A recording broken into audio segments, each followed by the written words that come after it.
Greetings. My name is Gail and I live in Long Beach, California.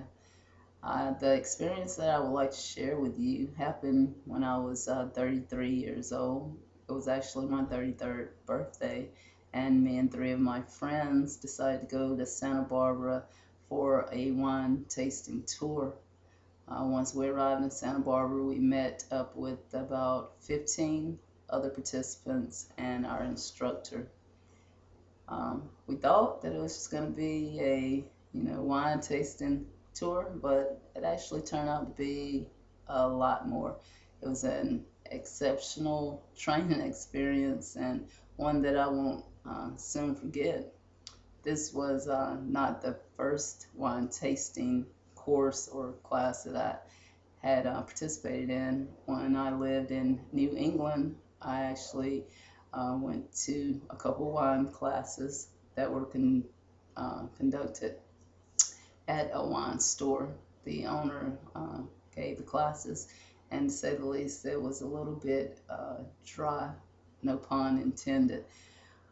But this experience was, wow, it was awesome. The instructor was very excited about his knowledge of wine, and he clearly had a passion for it.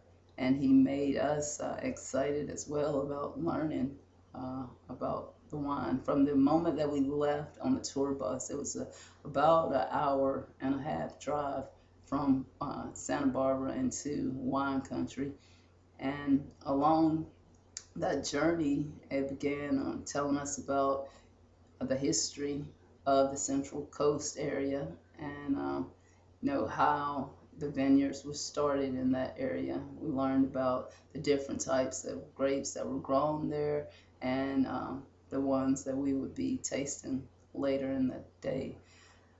Interestingly enough, he ended each session with a quiz, which really made everyone more engaged into what he was saying, because we wanted to get as many questions right at the end of the session, and it was a great way to keep us engaged.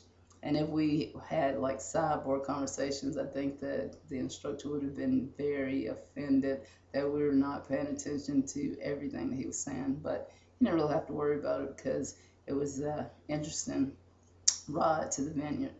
Once we arrived at the vineyard, I can remember four distinct things that we learned about tasting wine. The first was pretty simple. It was to hold the wine glass by the stem. And some may think that the reason you see people holding their wine by the stem is to be more sophisticated or to look a little bit more classy. But in fact, he taught us that our body temperature would actually change the character of the wine. So that was very exciting. An interesting thing to learn that day. The next thing was to look at the color of the wine, put it up to the light so that you can see if there's any cloudiness, which usually indicates that there's some type of spoilage. To check for the legs. If they're slow dripping legs, that usually meant that the wine was a more full bodied wine. The next thing was the sniff, swirl, sniff technique. And this is to get the initial aroma on the first sniff.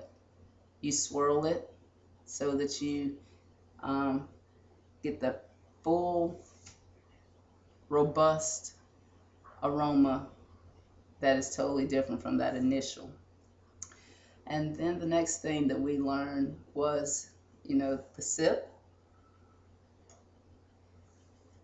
the swish, and the swallow or spit.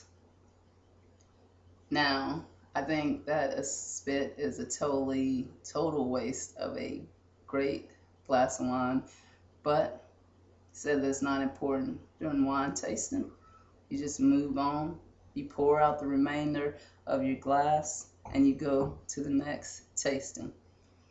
Now, I really had a fun day of wine tasting. Not only because I love wine, but because it was really exciting that I learned so much about um, different types of grapes, about the Central Coast. The instructor really brought in the historical value uh, of the area of the techniques that we use. And I think that everyone had a fun day as far as like the quizzes, being excited about the things that we learned. It was a total different experience than what I had in New England, and uh, one that I won't, like I said, soon forget. Hopefully, you enjoyed the experience that I've shared with you. Thank you.